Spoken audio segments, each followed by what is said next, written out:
오늘도 누가복음 8장 4절로 15절 말씀을 통해서 밭의 비밀이라는 제목을 가지고 계속해서 두 번째 말씀을 전합니다. 천사 셋이 우리 하나님은 어떤 즐거움으로 사실까라는 궁금증이 생겼어요. 그래서 하나님께 여쭤봤어요. 하나님께서는 무슨 즐거움으로 사십니까? 그랬더니 하나님께서 가장 행복한 사람의 얼굴을 찾아 가져오라고 숙제를 냈습니다. 각각 사진을 한 장을 가지고 왔는데 첫 번째 천사는 오곡백과가 무르익은 들판을 바라보면서 만족해하는 농부의 모습을 찍은 사진을 가져왔어요. 두 번째 천사는 10년 만에 얻은 아기를 품에 안고 기뻐하는 어떤 여인의 얼굴을 내밀었습니다. 세 번째 천사는 큰 작품을 완성하고 자신의 그림을 흐뭇하게 바라보고 있는 화가의 미소를 가져왔습니다. 하나님께서 천사들에게 수고했다고 칭찬하시면서 사람은 그가 맺은 열매로 산다고 하시면서 나도 인생들의 열매를 보는 즐거움으로 산다고 말씀하셨다는 것입니다. 요한복음 15장 1절 말씀이죠. 나는 참 포도나무요 너희는 내 아버지는 농부라.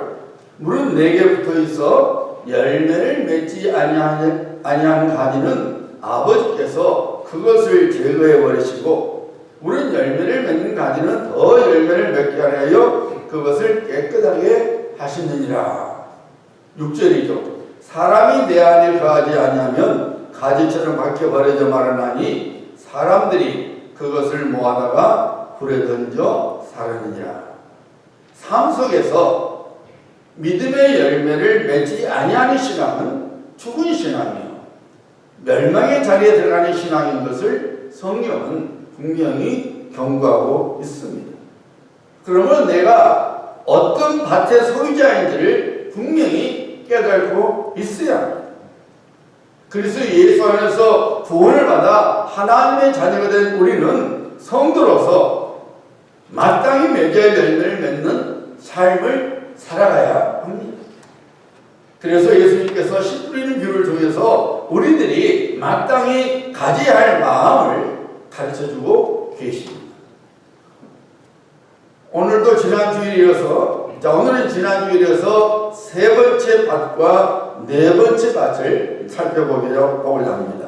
자, 오늘 본문 말씀 7절 보시길 바랍니다. 더러는 가시 떨기 속에 떨어짐에 가시가 함께 자라서 기운을 막았고, 이 말씀에 대한 예수님의 해석이 14절에 나와 있죠. 가시 떨기에 떨어졌다는 것은 말씀을 들은 자이나 지내는 중 이생의 염려와 재물과 향락의 기운이 막혀 온전히 결실하지 못하는 자요. 가시떨기밭과 같은 마음을 가진 사람은 처음에는 말씀을 긍정적으로 받아들입니다. 말씀을 들은 자이나 예수님께서 말씀하죠. 하나님의 말씀을 받아들였다는 것입니다. 그런데 곧이어 이생의 염려와 재물과 향락의 포로가 되어서 그만 들은 하나님의 말씀을 포기하고 마는 사람입니다. 즉 세 번째 밭, 가시떨기밭을 가진 사람은 세상의 것을 지나치게 좋아하거나 혹은 거기에 지나치게 얽매인 마음을 갖고 살아가는 사람을 가리킵니다. 이와 같은 사람은 강박한 마음을 가진 사람과 이기심으로 신앙생활하는 사람과는 다르지. 하나님의 말씀을 제법 받아들일 만큼 자기 밭을 잘 갖고 놓은 사람입니다. 즉 하나님의 말씀을 기쁨과 감격함으로 받아들입니다. 하나님의 말씀을 대적하지 않습니다. 인정을 합니다. 말씀으로 또는 은혜를 사모합니다. 그래서 싹을 틔우게 됩니다.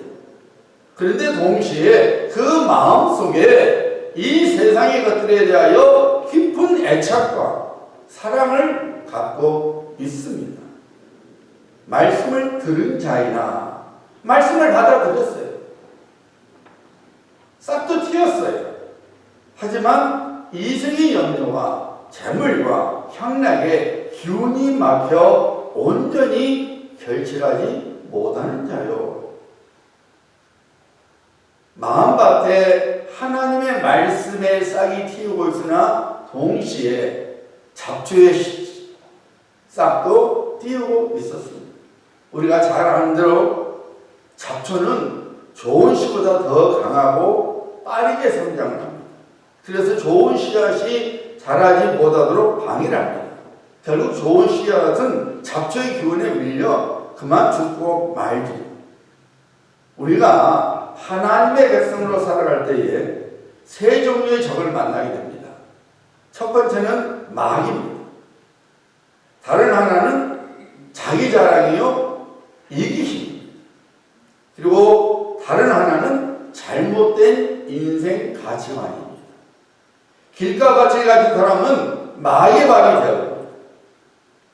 돌밭 혹은 바위의 가치를 가진 사람은 자기 사랑과 이기심을 인하여 믿음을 버리고 맙니다. 가시떨기 밭을 가진 사람은 잘못된 인생관을 가지고 살아가는 사람입니다. 하나님의 자녀는 하나님을 인생의 반석, 피난처, 그리고 소망으로 삼고 살아가는 인생을 살아가야 하는 사람인데 그렇지 않고 세상의 무언가를, 즉 세상의 자랑거리, 재물, 그리고 세상 향락을 인생의 주인으로 삼고 살아갑니다. 이런 잘못된 인생관을 갖고 살아가는 사람은 결국 믿음을 잃어버리고 멸망의 길에 들어서고 맙니다. 구약의 이스라엘 백성들이 바로 그렇게 살았지요. 하나님만을 신으로 삼고 살아가야 하는데 하나님을 믿는다고 하면서도 동시에 바알이나 아세라 그리고 몰록 등을 그들의 신으로 삼고 살았습니다. 잘못된 인생 가치관을 가지고 살아가니까 하나님께서 여러 번의 징계를 통해서 그들이 돌아서기를 기대했으나 어리석게도 이스라엘 백성들은 끝까지 우상 숭배의 삶을 버리지 않았어. 결국 그들은 하나님의 진노의 심판을 받을 수밖에 없었어요. 가시떨기밭 같은 마음을 가진 사람을 가리켜서 야고보는 두 마음을 품어 모든 일에 정함이 없는 자라고 말했습니다. 그리고 이런 사람은 무엇이든지 하나님께로부터 받지 못한다고 경고를 주고 있습니다. 예수님께서는 이런 마음을 가진 사람에게 이렇게 경고의 말씀을 주셨죠. 집 하인이 두 주인을 섬길 수 없나니 혹 이를 미워하고 저를 사랑하거나 혹은 이를 중히 여기고 저를 경히 여길 것이니라. 너희는 하나님과 재물을 겸하여 섬길 수 없느니라. 사도 바울은 성령의 감동 속에서 이렇게 선포하고 있습니다. 부활이 하는 자들은 시험과 올무와 여러 가지 어리석고 해로운 욕심에 떨어지나니 곧 사람으로 파멸과 멸망에 빠지게 하는 것이라. 돈을 사랑함이 일만하게 뿌리가 되나니 이것을 탐내는 자들은 미혹을 받아 믿음에서 떠나 많은 근심으로서 자기를 찔렀다. 야고보는 이와 같은 삶을 영적 간음죄로 선포합니다. 가늠한 여인들아, 세상과 벗된 것이 하나님과 원수됨을 알지 못하느냐? 그런지 누구든지 세상과 벗이 되고자 하는 자는 스스로 하나님과 원수가 되는 것이니라. 사도 요한 역시 이런 가시떨기 밭을 가진 신앙에 대해서 경고하고 있죠. 요한일서 1장 15절로 16절 말씀이에요. 이 세상이나 세상에 있는 것들을 사랑하지 말라. 누구든지 세상을 사랑하면 아버지의 사랑이 그 안에 있지 아니하니 이는 세상에 있는 모든 것이 육신의 정욕과 안목의 정욕과 이색의 자랑이니 다 아버지께로 온 것이 아니라 세상으로부터 온 것이라. 사도 요한이 세상에 있는 것을 사랑하지 말라고 했는데 이 말은 이 세상에 있는 산과 꽃을 좋아하면 안 되고 좋은 음식도 좋아하면 안 되고 사람들도 좋아하면 안 되는가? 그 말이 아닙니다. 사도 요한 요한이 언급하고 있는 세상은 세상의 가치관을 말하는 거예요. 이 우주 세상을 말하는 것이 아니라 이 땅에서 잘못된 세상 가치관, 하나님을 대적하는 병적이고 잘못된 세상 가치관을 의미하는 거예요. 부패된 마음을 의미하는 것입니다. 하나님께서 계시할 그 자리에 세상에 무언가를 두는 우상으로 살아가는 것을 세상을 사랑하는 것이라고 말하고 있는 거예요. 그래서 육신의 정욕과 안목의 정욕과 이생의 자랑인데 이것은 하나님께로 온 것이 아니라 잘못된 세상 가치관으로 오는 것이고, 그리고 이런 가치관을 살아가는 자는 결국 하나님으로부터 심판을 받을 수밖에 없다고 사도 요한이 경고하고 있는 것입니다. 영생을 얻게 하여 예수님을 찾아왔던 부자 청년을 기억하십니까? 그는 스스로 모세 율법을 잘 지키고 왔다고 생각할 정도로 하나님을 믿는다는 생각을 갖고 살아왔지. 하지만 그는 종교적인 삶을 살았지 하나님을 믿는 삶은 아니었습니다. 그것을 우리 예수님께서 아셨기에 그 부자 청년에게 네가 영원한 생명을 갖고자 하느냐? 네가 소유하고 있는 자산을 다 팔아 가난한 자들에게 나눠주고 나를 쫓아오라고 말씀하셨죠. 마태는 이 사건을 이렇게 증거하고 있죠. 그 청년이 재물이 많으므로 이 말씀을 듣고 근심하며 가니라. 그 청년은 정말로 하나님을 사랑하는 것이 아니라 이 세상을 사랑하는, 재물을 사랑하는 잘못된 가치관을 갖고 살았던 사람이죠. 자기가 갖고 있는 재물이 자신의 인생을 지켜줄 거라는 잘못된 가치관을 가지고 살아왔던 것입니다. 그래서 사도 바울은 성령의 감동 속에서 잘못된 인생의 가치관의 위험성을 이렇게 경고하고 있죠. 디모데전서 6장 10절입니다. 디모데 목사에게 말한 거죠. 네가 이 세대에서 구한 자들을 명하여 마음을 높이지 말고 정함이 없는 재물에 소망을 두지 말고 오직 우리에게 모든 것을 후히 주사 누리게 하시는 하나님께 두라. 사랑하는 여러분, 예수님의 가르침을 오해하시면 안 됩니다. 물질적인 부나 세상에서 누리는 즐거움이 잘못된 것이 아니고 죄가 아닙니다. 그러면 이 세상에 사는 부자는 다 죄인입니까? 이 세상에서 나로 이 세상 속에서 기쁨으로 살아가는 사람들이 다 죄인입니까? 우리 예수님께서 말씀하신 그게 아니에요. 신명기 8장 17절에 18절로 이렇게 나옵니다. 하나님께서 이렇게 말합니다. 모세를 통해서. 그러나 너희가 마음에 이르기를 내 능력과 내 손의 힘으로 이 재물을 얻었다 말할 것이라. 너희 하나님 여호와를 기억하라. 그가 너희에게 재물 얻을 능력을 주셨습니다. 이같이 하심은 너희 조상들에게 맹세하신 언약을 오늘과 같이 이루려 하심이니라. 이스라엘 백성들이 생각하기를 자신들의 힘으로, 자신들의 능력으로 모든 재물을 갖고 있다 생각했지만은 하나님께서 모세를 통해서 그 재물을 얻은 능력을 하나님께서 주셨다. 왜 그렇게 하셨느냐? 네 조상들에게 약속하신 그 언약을 이루려고 하나님께서 재물을 얻은 능력을 이스라엘 백성들에게 주셨다는 것입니다. 하나님께서 우리들에게 물질의 복을 주신 것은 우리를 향한 그 약속 이행이라고 분명히 선포하고 있는 거예요. 그러니까 물질은 죄가 아니에요. 하나님 주신 복이에요. 하나님께서 약속하신 복의 내용이에요. 전도서 5장 18절 말씀이죠. 솔로몬이 성령의 감동서에 이렇게 말했죠. 사람이 하나님께서 그에게 주신 바 그 일평생에 먹고 마시며 해 아래서 하는 모든 수고 중에서 낙을 보는 것이 선하고 아름다움을 내가 보았나니 그것이 그의 몫이로다. 하나님께서 세상에서 우리가 수고한 열매를 즐기며 누리는 것이 하나님께서 우리에게 주신 복이라고 분명히 솔로몬은 성령의 감동 속에서 선포하고 있습니다. 그런데 우리들이 그 놀라운 복들을 주신 하나님보다 그 복들을 하나님보다 더 사랑하거나 혹은 그 복들을 하나님처럼 여기며 살아가는 것이 바로 죄악이라고 합니다. 그것이 바로 잘못된 세상의 가치관을 갖고 있는 것이요 가시떨기밭과 같은 마음을 가진 사람이라 그 말입니다. 인생의 염려와 재물과 향락에 빠져 살아가는 삶이라 그 말입니다. 가시떨기밭 같은 마음을 갖고 살아가는 사람을 향하여 하나님께서 호세아 선지자를 통하여 이렇게 경고를 하고 있습니다. 호세아서 2장 8절과 9절입니다. 잘 들으세요. 곡식과 새 포도주와 기름은 내가 그에게 준 것이요. 하나님께서 우리에게 주신 거라고 말해요.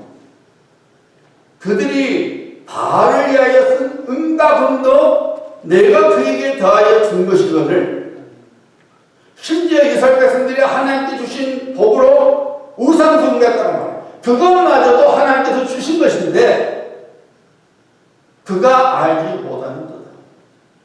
이스라엘 백성들이 자기가 갖고 있는 모든 것이 아버지께로와 하나님께로 왔음을 알지 못했다는 거예요. 심지어 우상 숭배 썼던 그 모든 보화도 하나님께서 주신 건데 이스라엘 백성들이 알지 못했다는 거예요. 그래서 하나님께서 이렇게 말씀하죠. 그러므로 내가 내 곡식을 그것이 익을 계절에 도로 찾으며 내가 내 새 포도주를 그것이 마실 시기에 도로 찾으며 또 그들의 벌거벗은 몸을 가릴 내 양털과 내 삶을 빼앗으리라. 이스라엘 백성들이 생각하기를 포도주도 내 것이요 곡식도 내 것이요 내 양털과 내 삶으로 만들어준 옷도 내 것이라 생각했지만 하나님께서 그 모든 것들이 내 것이기 때문에 내가 도로 찾겠다는 것입니다. 여러분 잘못된 인생 가치를 가지고 살아가면 이 세상 것을 하나님이 잘해두고 살아가면 하나님이 우리에게 주신 복을 하나님께서 도로 가져가신다는 경고의 말씀이에요. 오늘날 믿는다고 하는 사람들이 이런 잘못된 인생관을 가지고 살아가지 못해요. 재물을 주시는 재물을 주신 분은 하나님이신데 그 재물 때문에 하나님을 예배하지 않습니다. 세상의 것들을 즐기는데 정신이 팔려 성령님과 소통하는 기도의 시간을 갖지 않습니다. 하나님께서 주시는 것들을 마치 자신의 힘으로 갖게 되는 것처럼 착각을 하고 하나님보다는 자기 자신을 높이며 완악하고 교만한 마음으로 살아갑니다. 내 마음속에 있는 내 심령 속에 있는 성령님은 근심하고 울고 계시는데 그 성령님을 모른 척하거나 무시하고 세상 정에 빠져 살아가거나 혹은 내가 원하는 만큼의 물질이 없다고 불평하고 근심하며 살아갑니다. 정말로 근심해야 될 것을 근심해야 되는데 잘못된 것을 근심하며 살아가고 있는 것이죠. 결국 믿음의 대열에서 이탈하여 세상으로 돌아가거나 혹은 믿음의 삶이 아니라 종교적인 삶을 살아가고 맙니다. 그래서 하나님의 은혜로부터 떨어져 나가게 되면 너처럼 모든 것을 잃어버리고 마는 것입니다. 만약 이 아침에 예배를 드리는 여러분들이 세상 염려와 재물과 향락을 쫓느라고 하나님의 말씀에 불순종하는 삶을 살아가고 있다면 여러분은 가시떨기밭과 같은 마음을 갖고 살아가는 사람입니다. 이와 같은 마음은 길가와 같은 마음 그리고 돌밭 같은 마음처럼 열매를 맺지 못하는 사람입니다. 밖에 버려져서 불 속에 던져지는 하나님의 심판을 자초하는 사람입니다. 헛되이 믿지 말아야 합니다. 종교적인 모습과 종교적인 삶을 살아가지 말아야 합니다. 대신에 하나님의 말씀에 순종하는 믿음의 삶을 살아가야 합니다. 오직 예수 그리스도께만 소망을 두고 성령님과 동행하는 믿음의 사람이 되어야 합니다. 이런 사람에게 하나님의 구원의 복들이 부어지게 됩니다. 영원한 생명을 갖게 될 뿐만 아니라 풍성한 삶을 약속한 대로 살아가게 되는 것이죠. 네 번째 밭이 오늘 본문 말씀 8절에 나옵니다. 보세요. 더러는 좋은 땅에 떨어짐에 나서 100배의 결실을 하였느니라. 이 말씀에 대한 예수님의 해석이 본문 말씀 15절에 나오죠. 좋은 땅에 있다는 것은 착하고 좋은 마음으로 말씀을 듣고 지키어 인내로 결실하는 자니라.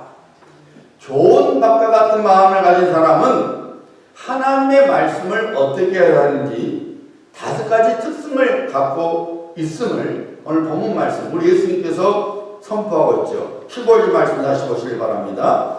좋은 밭을 가진 마음이 어떤 마음인지 예수님께서 분명히 가르치셨습니다.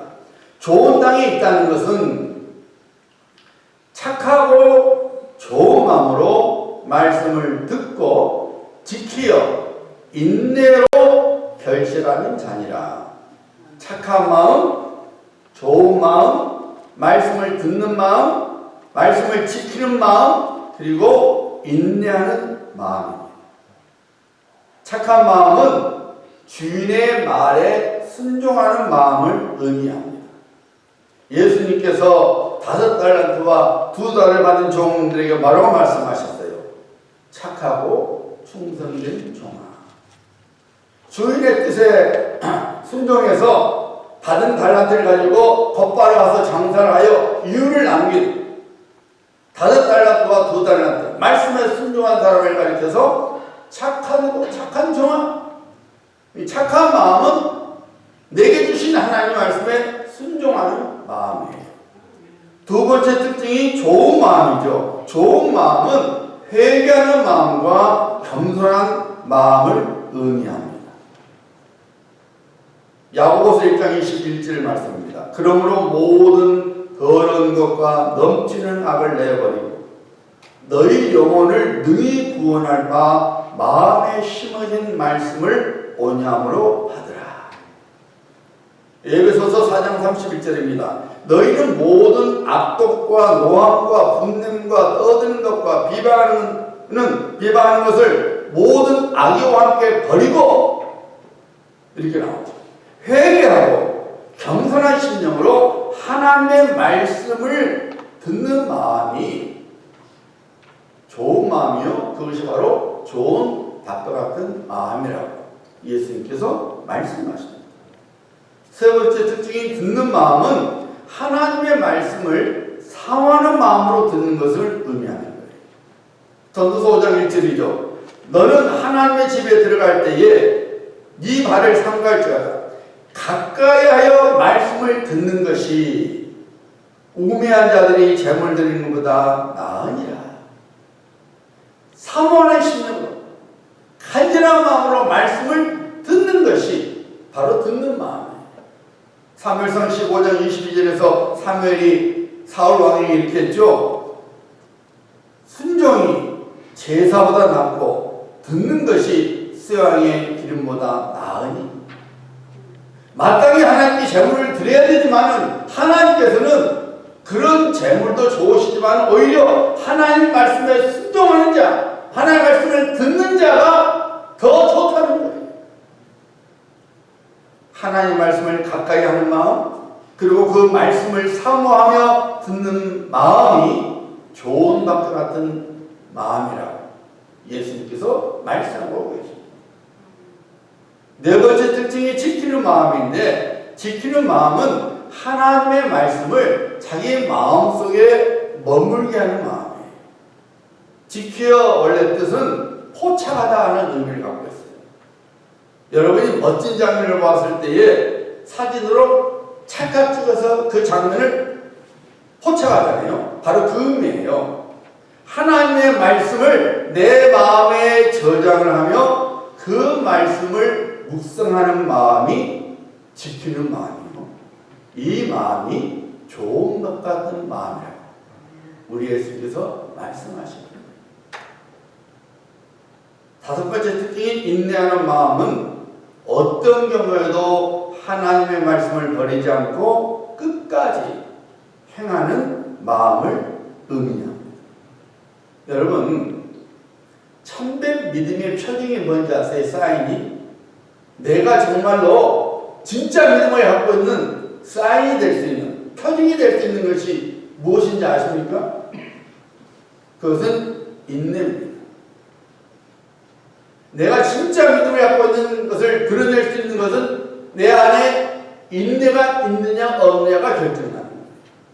히브리서 기자는 이렇게 명령하죠. 10장 2, 3절입니다. 또 약속하신 이는 믿으시니 우리가 믿는 도리의 소망을 움직이지 말고 굳게 잡고 흔들리면 안 된다는 거예요.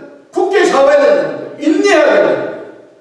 야고보서 5장 10절이죠. 그러므로 형제들아 주께서 강림하시기까지 길이 참으라. 보라 농부와 땅에서 나는 귀한 열매를 바라고 길이 참아 이른 비와 늦은 비를 기다리나니. 참된 신앙은 인내가 있는 거예요. 순교를 앞두고 사도 바울이 그의 삶을, 그의 한평생을 한 문장으로 선포했죠. 디모데후서 4장 7절이죠. 저도 이렇게 되기를 원하고 여러분들이 그래야 되죠. 나는 선한 싸움을 싸우고 나의 달려갈 길을 마치고 믿음을 지켰습니다. 사도 바울이 한평생 주님만을 섬기며 살아왔고 이제 죽음을 앞둔 그 시점에서 자기의 인생을 한 문장으로 말하고 있잖아요. 나는 선한 싸움을 싸우고 나의 달려갈 길을 마치고 믿음을 지켰습니다. 사랑하는 여러분, 우리가 예수님을 주와 구주로 믿게 되면은 반드시 네 가정을 겪게 돼요. 첫 번째 단계가 기쁨입니다. 예수님을 믿어서 죄와 허물의 사함을 입고 영원한 생명을 선물로 받았던 사실에 기뻐하죠. 그래서 예배와 기도에 열심을 냅니다. 너무 좋아서. 나 같은 죄를 하나님이 용서해 주시고 자녀 삼아 주셨구나. 영원한 생명을 주셨구나. 천국을 기업으로 주셨구나. 예배와 기도에 열심을 냅니다. 두 번째 단계가 갑니다. 갈등입니다. 오랫동안 말씀 없이 육신의 욕심대로 살아왔다가 이제 예수 믿고 하나님의 말씀대로 살아가니까 힘들어요. 싸워요. 이전에는 아무 갈등도 없이 내가 원하는 대로 막 살았는데 하나님의 말씀, 야, 너 그렇게 하면 안 되지. 어쩌지? 한쪽은 하고 싶고 한쪽은 하면 안 돼. 갈등과 싸움이 일어납니다. 사도 바울이 고백한 대로 마음은 구원이로되 육신이 약해서 말씀대로 살아가는 것이 너무나 힘이 듭니다. 신앙생활을 계속해야 할지 그만둬야 할지 갈등과 싸움이 마음속에서 일어나지. 특별히 집안에서 혼자 예수님을 믿으면 믿지 않는 가족들 간의 갈등이 생겨서 나만 안 믿으면 조용해질 텐데 그만 신앙생활 접자라는 마음을 갖게 돼서 신앙생활을 그만두는 경우들이 많이 있어요. 그러나 이 단계를 넘어야 되죠. 이 단계를 넘어서면요, 세 번째 단계가 찾아오는데 그것이 바로 낙심의 단계예요.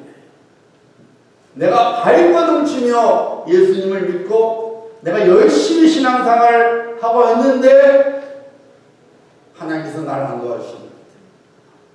내 문제는 여전히 있고 또 내 마음에 갈등이 여전히 있는 거예요. 중국 내지 선교의 창설자인 영국의 허드슨 텔러 선교사님이 신학을 졸업하고 주의 종으로서 선교사가 되어 중국 선교에 나섰어요. 어렵죠. 19세기 때입니다. 어려운 환경 가운데서 그 환경을 극복하라고 아무리 애를 써도 안 됐어요. 마음으로는 기도하기를 원하는데 몸이 너무 피곤해서 기도가 안 나오는 거예요. 전도를 열심히 하고 싶은데 전도를 해도 열매가 맺어지지 않고 사람들이 구원을 받지 않고 교회를 세우고 싶어도 안 세워지니까 그만 낙심이 찾아오고 말았습니다. 그래서 탄식하고 자제를 했어요. 오라, 나는 공부한 사람이구나. 하나님이 나를 안 부르시는구나. 하나님께서 나를 사랑하시지 않는구나. 나는 주의 종이 자격이 없나 보다. 내가 어디 못할 것에 왔나 보다 하고 절망을 했어요. 사실 우리들은 날마다 낙심의 단계에서 살아가고 있지요. 우리들이 원하는 시간과 방법대로 하나님의 도심과 구원이 보이지 않으니까 우리의 마음은 움츠러들죠. 아, 내 신앙이 많이 부족한가? 내가 잘못 믿고 있는가? 그래서 기도를 대충 하거나 아예 하지 않았습니다. 교회생활을 하긴 하는데 전혀 기쁨과 감사가 없습니다. 그냥 마지못해 신앙생활을 하죠. 낙심에 빠져있는 허드슨 테일러 선교사님에게 친구가 편지를 보내왔어요. 이런 내용이었어요. 허드슨 테일러, 예를 쓰지 말게. 예를 쓰면 쓸수록 더 패배한 것을 느낌으로 이제 자네가 모든 것을 깨달았으면 하나님께 전적으로 맡기겠다. 허드슨 테일러 선교사님은 친구의 번지대로 모든 것을 성령님께 맡겼습니다. 성령님의 도우심을 구했습니다. 이것이 바로 신앙의 네 번째 단계입니다. 성령의 도우심을 구하는 단계에 와야 합니다. 내가 할 수 있는 것이 아무것도 없음을 깨달고 나의 모든 것을 성령님께 맡기는 겁니다. 허드슨 테일러는 성령님, 저는 아무것도 못합니다. 저를 도와주시옵소서. 제 모든 걸 맡겨드립니다. 성령님께 맡기기 시작하니까 맡기던 할 수 없던 기도가 나오기 시작했습니다. 찬송이 나오기 시작했습니다. 전도에 대한 열정이 다시 일어나기 시작했습니다. 그렇게 해서 그 유명한 중국 내리 선교회가 태어나게 된 겁니다. 여러분, 놀라운 사실은 이 허드슨 테일러 선교사님이 세운 중국 내리 선교를 통해서 유럽에서 640명이 넘는 선교사들이 중국으로 왔어요. 엄청난 열매가 맺어진 것이죠. 길가 같은 마음, 돌바가 같은 마음, 그리고 가시떨기 같은 마음의 공통점은 열매를 못지 마다는 데 있습니다. 하나님으로부터 떨어져 나가게 되며 하나님의 구원 밖에 버려지게 됩니다. 그래서 우리는 좋은 박과 같은 마음을 갖고 살아가야 합니다. 백배의 계시를 맺는 마음밭을 갖고 살아가야 합니다. 말씀에 순종하며 회개와 겸손함으로 하나님의 말씀을 마음에 품고 매일같이 묵상하며 그리고 인내로서 믿음을 지켜나가야 합니다. 그런데 여러분, 문제는 우리가 그런 마음을 스스로 가질 수 없는 데 있습니다. 열심히 해볼 것 같은데 구원의 기쁨은 어느새 사라져버리고 내 마음속에 갈등과 싸움과 그리고 낙심 속에서 허우적거리며 살아가는 내 모습을 보게 됩니다. 다른 사람의 간증에 참 좋겠다라고 부러워하면서도 한편으로는 그렇지 못한 자기 자신에게 한없이 실망을 하게 됩니다. 그리고 그 실망이 하나님께로 불통이 튀죠. 불평과 원망이 하나님께 쏟아져 나옵니다. 여러분, 누가 우리의 마음을 좋은 밭의 마음으로 개간할 수 있습니다. 오직 성령님 한 분이십니다. 하나님의 성령께서 그의 거듭나게 하시는 사역과 거룩하게 하시는 사역을 통해서 우리의 마음밭을 개간하여 주십니다. 성령님께서 우리 안에 있는 더러운 것을 제거하여 주시고 돌 같은 마음을 없애 주십니다. 우리의 마음을 거룩하게 해주시고 또한 새로운 마음과 부드러운 마음을 부어 주십니다. 진리를 깨닫게 해주십니다. 하나님의 사랑 마음을 우리에게 부어줄 뿐만 아니라 하나님의 사랑이 우리 안에 부어지도록 해 주십니다. 의의 길로 인도하여 주십니다. 그러므로 우리는 항상 성령님을 온전히 의지해야 합니다. 다윗의 기도가 우리의 기도가 되어야 합니다. 하나님이여, 내 속에 정한 마음을 창조하시고 내 안에 정직한 영을 새롭게 하소서. 나를 주 앞에서 쫓아내지 마시고 주의 성령을 내게서 거두지 마소서.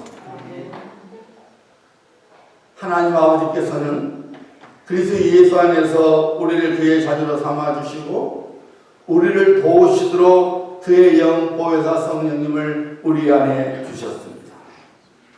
우리는 우리 안에 계신 성령님을 인정하고 항상 의존해야 합니다. 지금 여러분의 신앙 단계가 어느 단계에 있는지 혹은 여러분의 마음밭이 어느 것인지 그 사실에 실망을 하고 성령의 손을 놓지 말고 내 자신의 신앙에 한심할수록 우리는 성령님을 더 의지해야 됩니다. 나는 어쩔 수 없어. 나는 원래 길가의 마음인가 봐. 나는 바위 같은 마음인가 봐. 내가 발버둥 쳐도 가시들기 마음인가 봐. 하지 말고 내가 해서 안 되니까 나를 능히 좋은 것으로 만져주시는 성령님을 인정하고 성령님 제게 임하시고 저를 다스려 주시사 제 심령을 좋은 것 되게 하옵소서. 의존해야 합니다. 의지해야 합니다. 여러분, 수영이 단번에 배워지는 겁니까? 아니에요. 수영을 처음 배운 사람은 아무리 물에 떠보려 해도 몸이 가라앉습니다. 안 가라앉으라 호흡거리면 더 가라앉잖아요. 그러나 점점 익숙해지면은 그리고 물을 몸에 맡기면 몸이 뜹니다. 그때부터 수영이 되는 거예요. 마찬가지입니다. 성령님을 의지하는 것도 이와 같습니다. 성령님과 동행하는 데 익숙해져야 내 나에 성령님 나의 하나님이시고 나를 붙들어 주시고 나를 인도해 주시고 나를 도와주시옵소서. 제 힘으로 안 됩니다. 우리가 불렀던 복음성가 있죠. 성령님 일하시옵소서 우리를 다스리소서 만지소서 크신 능력 주소서 성령님 이곳에 임하시옵소서. 성령님께서 내게 임해서 성령님께서 일하시도록 성령님께서 나를 만져주시고 성령님께서 내게 능력 주시도록 그래서 나도 좋은 밭이 되어서 하나님의 말씀에 순종하고 인내하고 그래서 열매를 맺는 삶이 될 수 있도록 그런 삶을 살아가는 하나님의 자녀가 될 수 있도록 성령님 내 속에서 일해 주시옵소서. 나를 만져주시옵소서. 내게 능력 주시옵소서. 이런 고백이 이루어져야 되는 것입니다. 이런 고백 속에서 좋은 밭의 마음을 갖고 하나님께서 주시는 풍성한 삶을 살아가시는 우리 모두가 되어야 합니다. 이런 성도님들 되시기를 우리 주 예수 그리스도 이름으로 축복합니다.